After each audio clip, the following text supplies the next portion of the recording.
ನಮಸ್ಕಾರ. ಪ್ರಜಾರಾಜ್ಯ ಕನ್ನಡ ನ್ಯೂಸ್ಗೆ ಸ್ವಾಗತ. ನಾನು ರಾಮಗೌಡ ಪಾಟೀಲ್. ಭೂಮಿ ಕಳೆದುಕೊಂಡ ರೈತರಿಗೆ ಪರಿಹಾರಕ್ಕೆ ಆಗ್ರಹಿಸಿ ಮಾಸ್ತಿಹೊಳಿ ಗ್ರಾಮಸ್ಥರ ಅಹೋರಾತ್ರಿ ಧರಣಿ.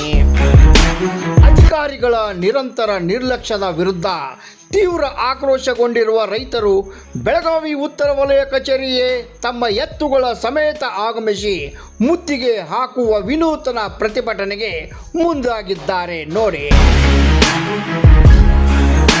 ರೈತರ ಜೀವನಾಧಾರವಾಗಿದ್ದ ಜಮೀನುಗಳನ್ನು ಸರ್ಕಾರ ಸ್ವಾಧೀನಪಡಿಸಿಕೊಂಡಿತ್ತು. ಆದರೆ ಇದುವರೆಗೆ ನಮಗೆ ಪೂರ್ಣ ಪ್ರಮಾಣದ ಪರಿಹಾರ ದೊರೆತಿಲ್ಲ.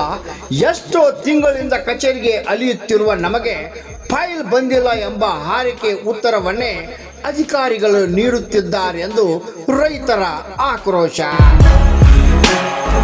ಸಮಸ್ಯೆ ಸಂಪೂರ್ಣವಾಗಿ ಬಗೆಹರಿಯುವವರೆಗೆ ಧರಣಿ ಸ್ಥಳದಿಂದ ಕದಲುವುದಿಲ್ಲ ಎಂದು ರೈತರು ಪಟ್ಟು ಹಿಡಿದಿದ್ದಾರೆ. ಭೂ ಸ್ವಾಧೀನದಿಂದ ಭೂಮಿ ಕಳೆದುಕೊಂಡ ರೈತರಿಗೆ ತಕ್ಷಣವೇ ನ್ಯಾಯಯುತ ಪರಿಹಾರ ಬಿಡುಗಡೆ ಮಾಡಬೇಕೆಂದು ಆಗ್ರಹಿಸಿ ಹುಕ್ಕೇರಿ ತಾಲೂಕಿನ ಮಾಸ್ತಿಹೊಳಿ ಗ್ರಾಮದ ರೈತರು ಹಾಗೂ ಗ್ರಾಮಸ್ಥರು ಅಹೋರಾತ್ರಿ ಧರಣಿ ಪ್ರತಿಭಟನೆ ಹೋರಾಟ ತೀವ್ರ ಸ್ವರೂಪ ಪಡೆದುಕೊಂಡಿದ್ದು, ಅಧಿಕಾರಿಗಳ ಬೇಜವಾಬ್ದಾರಿಕೆ ಬೇಸತ್ತು ರೈತರು ಆವರಣದಲ್ಲಿ ಎತ್ತುಗಳನ್ನು ಕಟ್ಟಿ ಅಡಿಗೆ ಮಾಡಿ ಊಟ ಮಾಡುವ ಮೂಲಕ ವಿಶಿಷ್ಟವಾಗಿ ಆಕ್ರೋಶ ವ್ಯಕ್ತಪಡಿಸಿದ್ದಾರೆ. ಕಚೇರಿ ಆವರಣದಲ್ಲಿ ಅಡುಗೆ ಅಲ್ಲೇ ವಾಸ್ತವ್ಯ. ಒಟ್ಟು 24 ಗ್ರಾಮಗಳ ನೂರಾರು ರೈತರು ನೀರಾವರಿ ಕಚೇರಿ ಎದುರು ಜಮಾಯಿಸಿ ಧರಣಿ ಆರಂಭಿಸಿದ್ದಾರೆ.